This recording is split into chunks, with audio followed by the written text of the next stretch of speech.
I'm going to go over my setup. It's not complete yet, but it's very similar to Zach's in a lot of regards.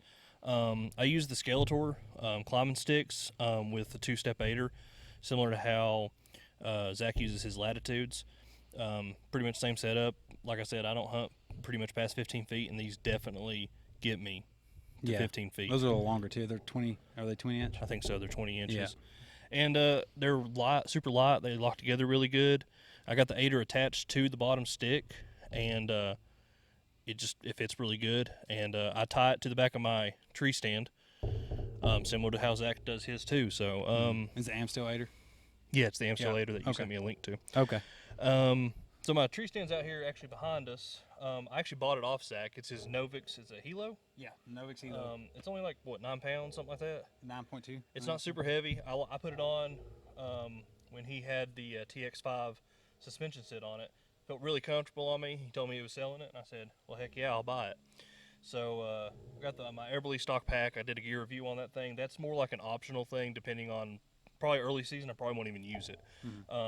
But later in the season, if I'm out for like more than half a day or all day, or even potentially I get stuck overnight, that Everly stock is perfect for a one-night type thing, and I can carry extra jackets, all that stuff in it. But probably won't use it more than not with the lightweight setup that I'm using right now.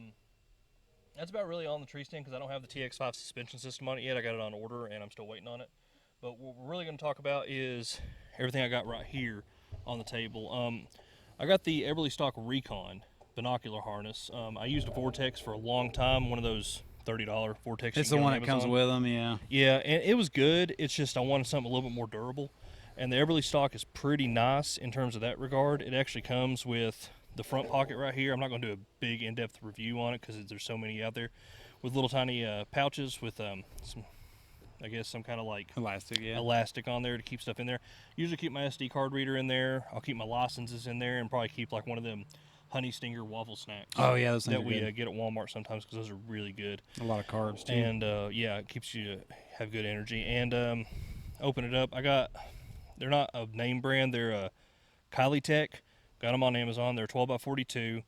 Honestly, a lot of times I don't use them, especially in thick brush, but last couple of years I hunted a lot of old strip jobs, reclaimed strip jobs, so these definitely came in handy when I was glassing. I mean, I pretty much glassed across these mountaintops on some strip jobs on private land. Those clear cuts and strip jobs, you can definitely glass on them. Yeah, like I think my grandmother's property, it's being reclaimed right now, and I hunted one ridge top, and I'm looking at another ridge top where there's big old oak flats on the top of it, and that's like 700 yards. And I was seeing the hair move on the deer. Oh, that's awesome. Things.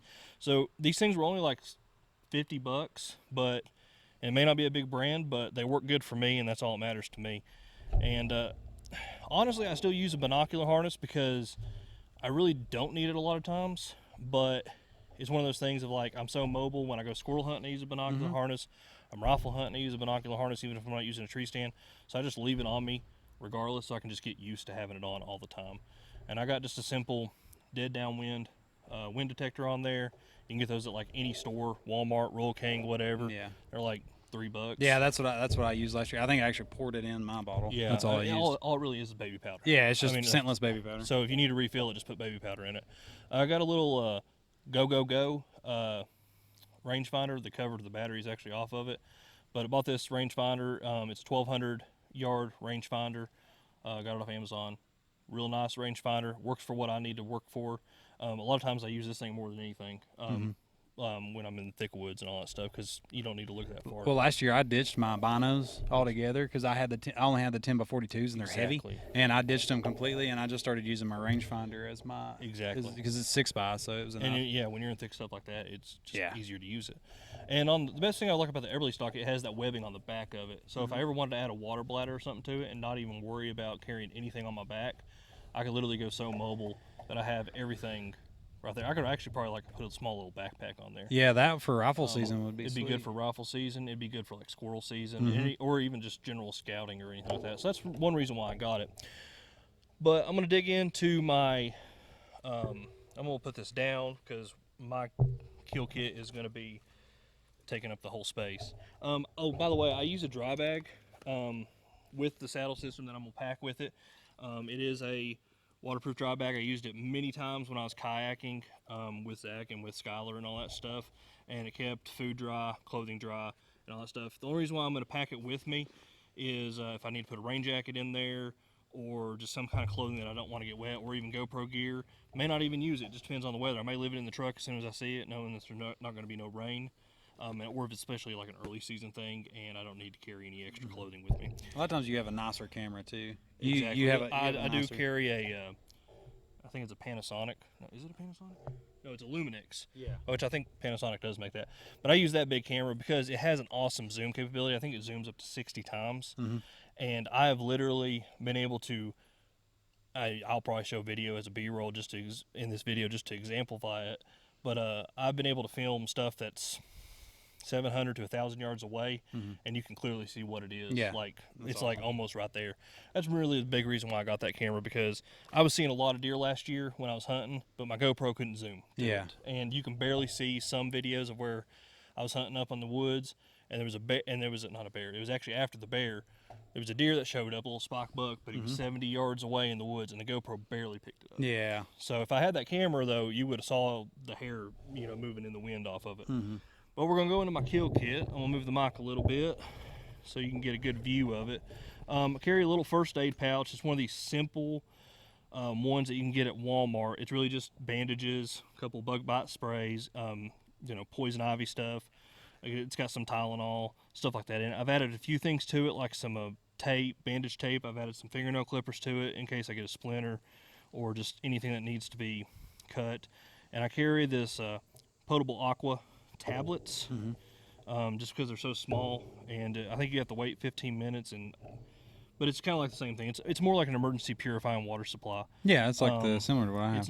It's not as mobile and quick as the water droplets, but it's more like a thing just to, if I need it and I don't have my water purifier on me, or if I'm out of water, I use these. It says just wait 3 minutes.